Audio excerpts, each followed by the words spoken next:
amazing human beings coming together for one sole purpose to talk about the power of surrender, the power that can happen in your life when you actually step out and let God step in. Hello, beautiful. Good morning or good afternoon, right? Yeah.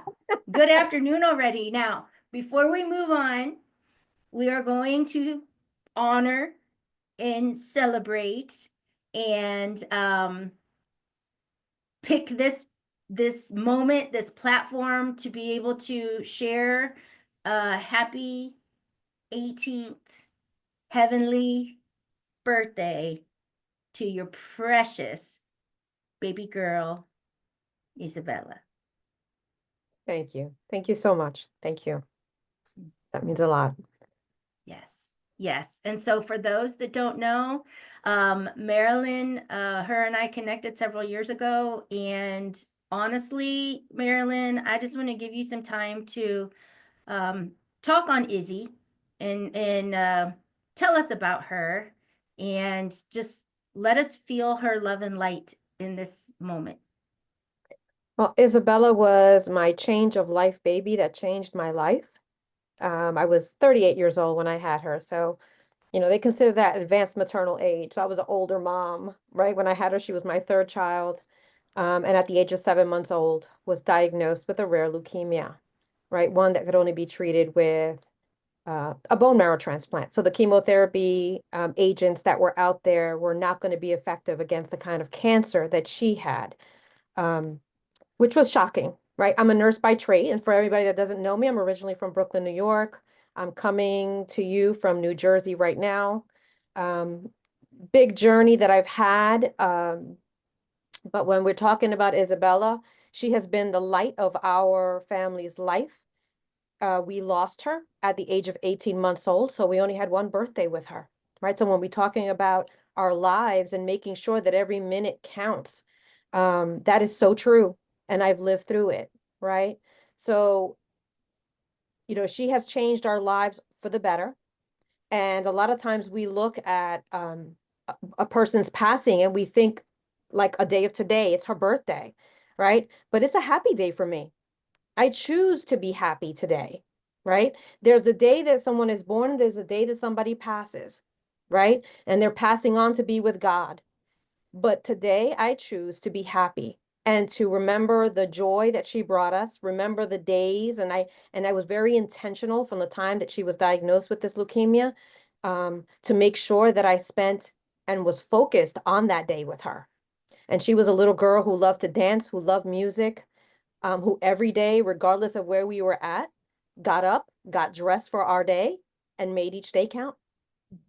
And that is Isabella. Oh, I love that. I love that. And so when I was putting this virtual event together, Marilyn is always she's my pillar of resilience. If you want to think of resilience personified, just look just look at Marilyn. And so I reached out to Marilyn and I said, "Hey, I'm doing this thing and I would really love for you to be a part of it." And when she said she had just been praying about what she could do to honor Izzy's 18th birthday, and today is the day. And she said, "Yes, I'm there." So thank you for that. Thank you for that. Now, when we talk surrender, you have said some profound things in the past about how you received everything that was happening, and you are that pillar of strength, but it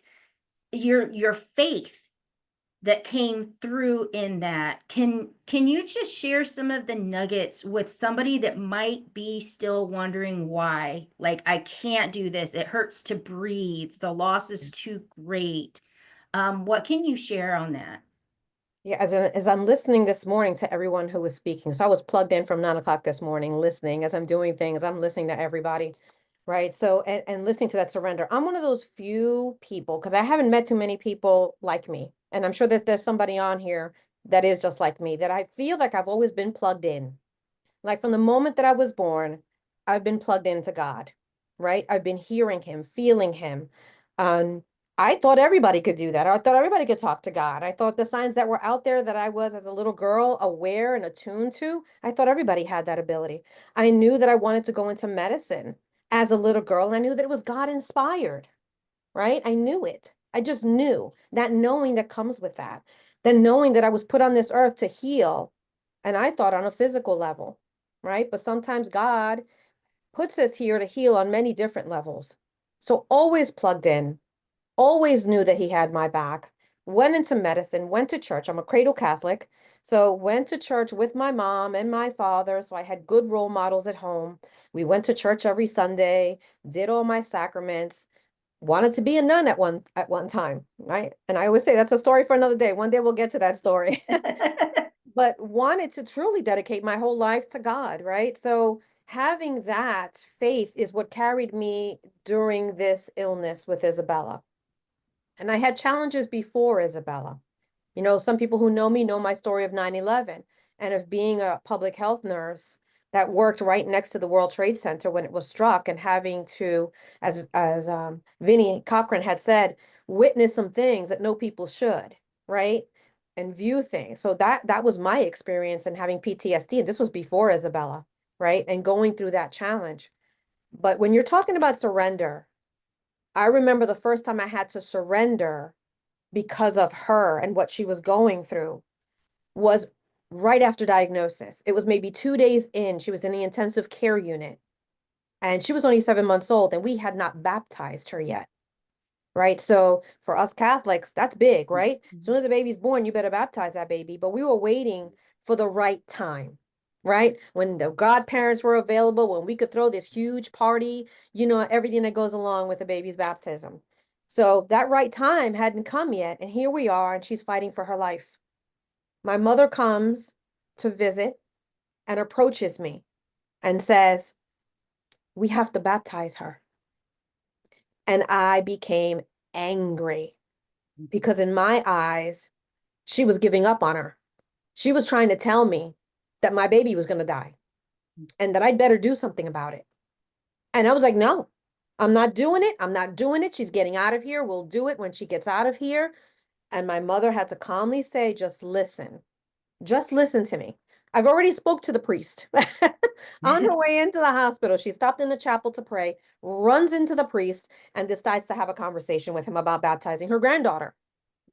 And he says, that's great, but I can't do it unless I talk to the parents, right? So she says, he's waiting for you downstairs in the chapel. Just go talk to him. And regardless, and of course, I'm my mother's daughter, right? So this is not unusual. So she says, just go down and talk with him in the chapel. I'm going to back you up no matter what you decide, but just go talk to him. So she had come with a cousin of mine, and I very angrily said, fine, and get on the elevator to go downstairs. Let me go talk to this guy. And on the way down, I could feel myself and my heart transforming and understanding that baptism was a symbol, right? That she actually belonged to God. And it was my acceptance, my surrender to saying, she came from you, she belongs to you. You only gave her to me for whatever amount of time that you want to. And I must surrender this illness and its outcome to you. So by the time that I got off that elevator and walked over to that priest, I said, tell me what I got to do. True surrender. Wow. That's amazing. Like that's beautiful. I've not ever heard that piece um within those moments. Like those moments. And that brings me to a story that I'll share a little bit later on. But God's timing is so different than ours. And just from an upper floor in the elevator to a bottom floor, your whole world's changed, Right. within you, your spirit, all of it. Every Wow. from Mhm. anger to surrender and the understanding that I had zero control. And people like me who go into careers very early, I was a nurse at 17, right? I had planned my whole life by the time I think I was 5, right? Those A personalities control everything. We have a need to control. And in this case and in this scenario, there is no control. Mhm. And you have to truly give it up and say, okay, I'm here to do your will. Thy will be done. Just tell me how to do it. Guide me on my next steps. How do I make these decisions? She had cancer, but I always said we had cancer because she was a baby. So every decision that was being made for her was through me and my husband. We had to decide on the poison going into her body that was supposed to save her life, right? And it did. It prolonged her. So the chemo that was given to her was life-saving and gave us time, right? Making the decisions and the understanding of when we found out she needs a transplant, right? And this medication is not going to work. So now, once again, I have to surrender. They had to test the family, specifically my other two children, to see if they were a match to give her this life-saving transplant, and came back heartbreakingly not a match, Yeah. Yeah. right?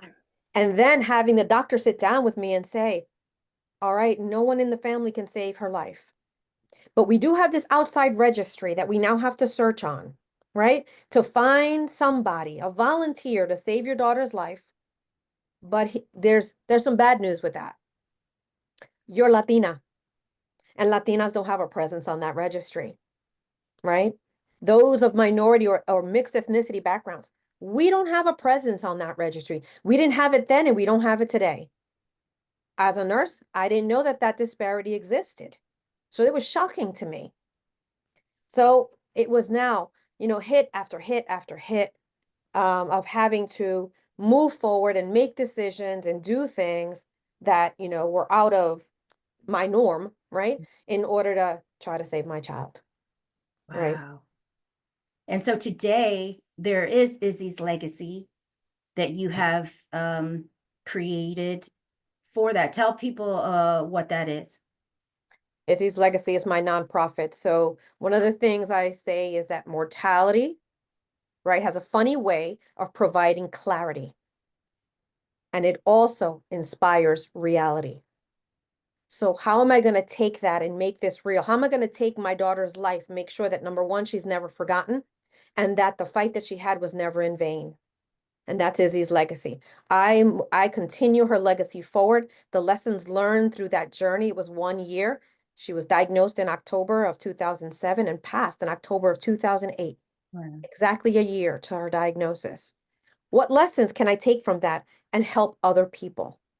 How can more people know about Isabella? So Izzy's Legacy is that nonprofit organization that educates and encourages those of mixed ethnicity backgrounds, those of us that are in minority backgrounds, teach you how easy it is to join that registry, how we can save lives in life, how easy it is to join, and how easy it is today to be that donor, right? We used to think of bone marrow donations and think that it was a surgery and we'd have to go under anesthesia and all this stuff.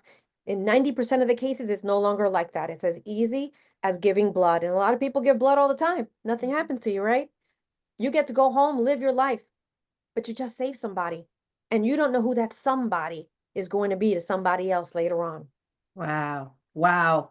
That's powerful. And for anybody, if you, like I said, for all of the speakers here today at showyourcrown.com, if you click on the photo, you're directed to their link. And so we put Izzy's legacy link on Marilyn's photo. So if you go click, you'll be taken to the website, and everything that you need to get started on that registry is right there. Um, so let me ask, are you doing anything else today in honor of Izzy? Yeah, right after this, we're headed to the cemetery, where we have our final resting place, right? So I'm Mhm. visiting her, my mom there, bringing flowers, just doing good in the world today, Yeah. just being happy, just staying in that place of happy that she chose us to be her family, happy that we are continuing her legacy, and that the mission that God has started with her illness is continuing today and will continue in the future. Because as my children grow and are participating in this. My oldest daughter actually works for that NMDP, for that organization that actually helps you find your match. So my oldest was 9 years old when this happened to her sister. Wow. And she's now a grown woman living in Miami and working for the NMDP and fighting to get that disparity fixed, right? And it was because of her that I learned that today we still have the disparity. She's the one that fueled my anger.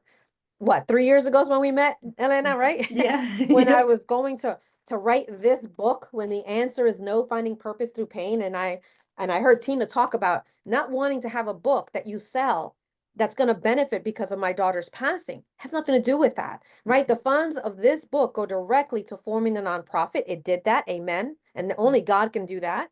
And continues to inspire people. Because if you read my story and you're inspired, there's a code in the back where you can just scan. It takes you right to that website where you can join the registry. And that's what we're asking for. Yeah. Save a life, right? Just be open to that. If Mhm. you're Hispanic, Black, mixed ethnicity, whatever you are, because none of us are safe. None of us, right? Those Yeah. those that are Caucasian, right, or white, um, that they say have a better chance. When you look at percentages, 79%. That's not 100%, Mhm. right? There were two little girls that my daughter was helping, and this is a story of how I became inspired to write this. Was she was having a drive for these little girls that had leukemia, the same leukemia as my daughter. So once Mhm. again, today that rare leukemia exists and there's no treatment for it, right? A drive for these two little girls. They happen to be twins that came down with the same leukemia.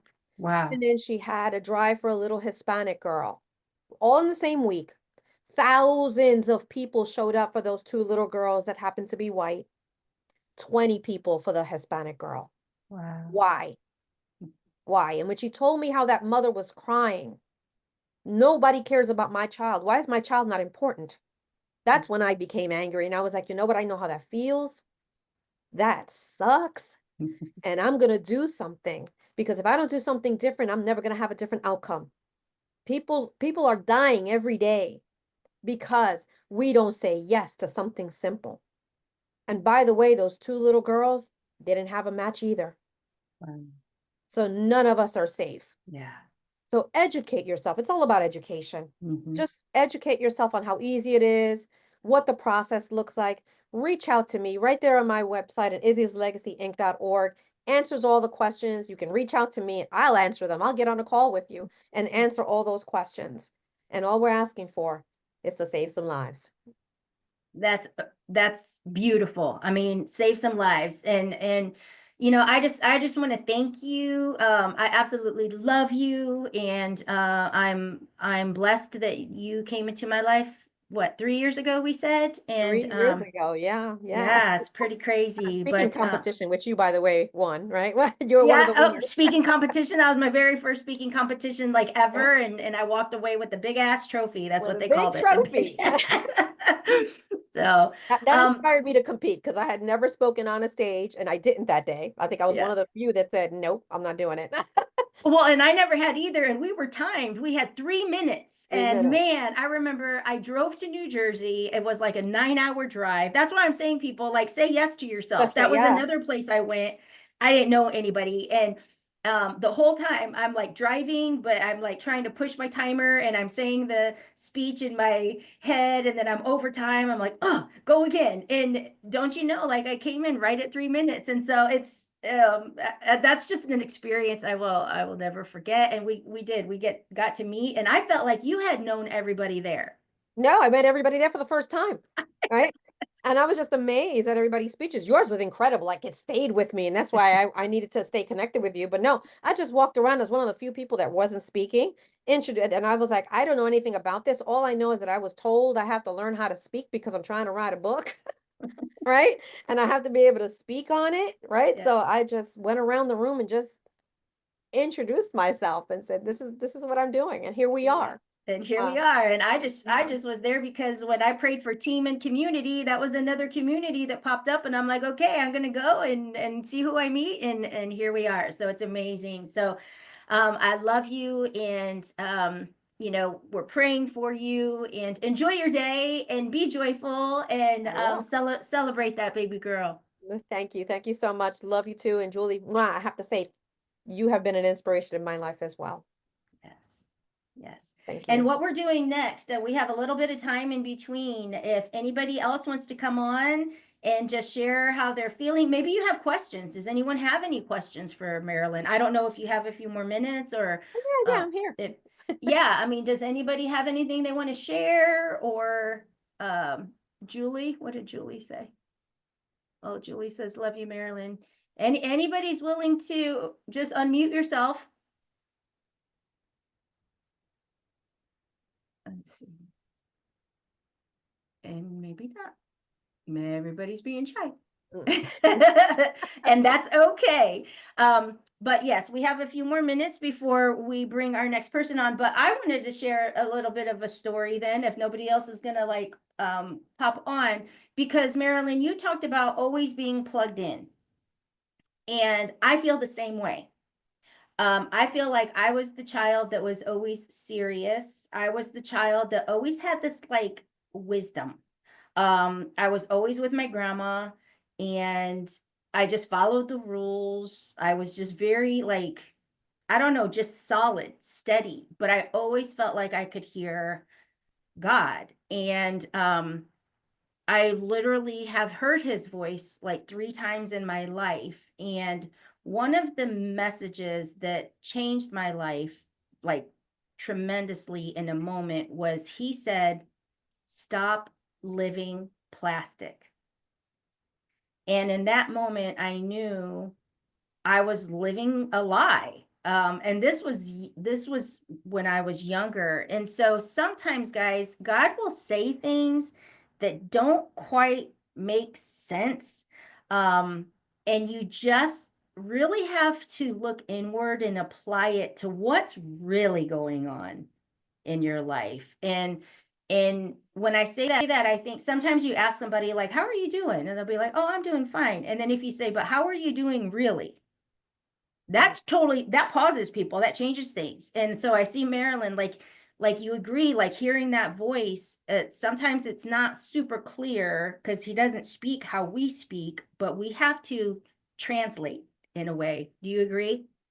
Totally agree. And with that, I always say it never makes sense. When you feel prompted to do something or talk to someone and I go, Lord, what do you want me to do now? Right? It doesn't make sense. One of my bigger stories is how I saved Isabella's cord blood when I was pregnant, when she was born, and had not done that for my other 2 children, but kept hearing that voice and that thing of do it, do it, do it, do it, and Wow. seeing it all over the place. Ended up that the information contained in her cord blood led to a discovery with the researchers that researched her rare cancer, where they were able to identify which gene mutated to cause her leukemia. And not only hers, but a whole shelf of children that had never been discovered because I Wow. listened to God even though it didn't make sense. Because why am I Uh-huh. doing this? Right? And I Yeah. didn't find out until afterwards. Right? When I said, if this cancer is so rare and the doctors told me to throw away to stop paying for this cord blood storage, I was like, don't you think that this would be beneficial to someone else? Somebody researching this rare cancer? Don't you think it would help in some way? And they Wow. hadn't thought of it. Again, God was talking to me in the middle of the night. That conversation happened in Wow. ICU.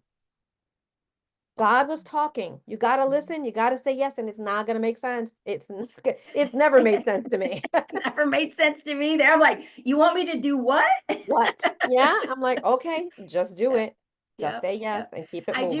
I do remember sharing one time, it was after my neck surgery. So I had been cut from like here to here, and I was literally silenced. Like God had to like literally silence me just so that I would pause and listen. Because sometimes when you're not happy and you don't like where your life is, you stay busy so you don't have to like really be present in it. And so he just shut me down.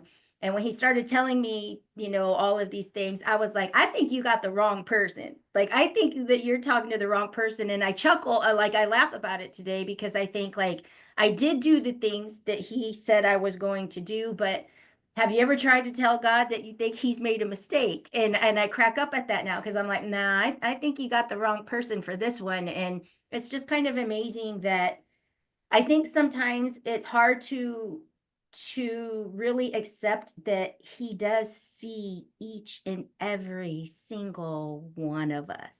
Not a one of us is too small or insignificant or doesn't matter. Like we are all in his presence. And I think sometimes that's the part that's hard to receive and accept when you think like he can't really be talking to me. Yes, he can.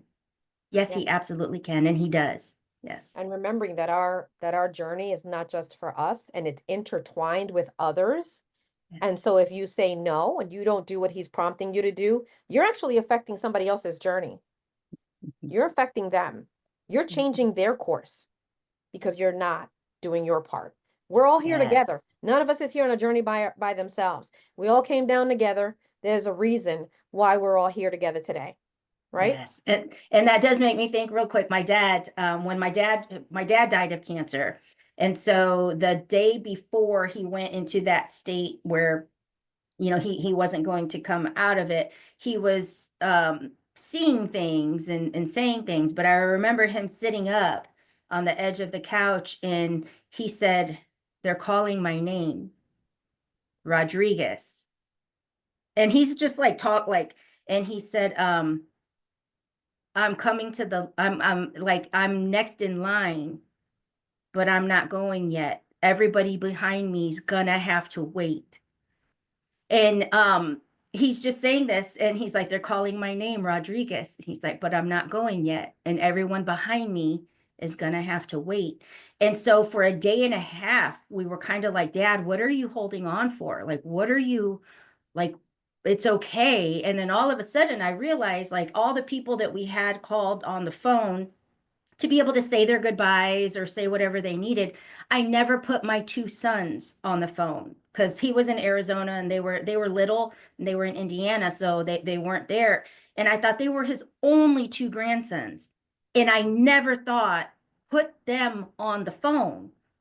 And so as soon as I called, it's like 5 in the morning, and you could hear my little ones, "Hey, Grandpa Johnny, it's okay to live with Jesus." And so they're just like talking to him. And by the time I hung the phone up, I look over and my sister said, "Lena, he's gone."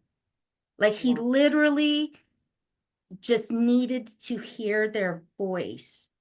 But it makes you think when we are all in this journey together, to hear him say the people behind me are going to have to wait because I'm not going yet. And it's just a beautiful thing. It's just a beautiful thing. So I don't know, That's that okay. memory popped up and I had to share it. So And he held the line. So he held the line. He held the line. So, well, thank you so much, Marilyn. thank you. Love you, And Lena. Thank you we so love much. you, and just, sending prayers and everything to your family today. Thank you. Thank you.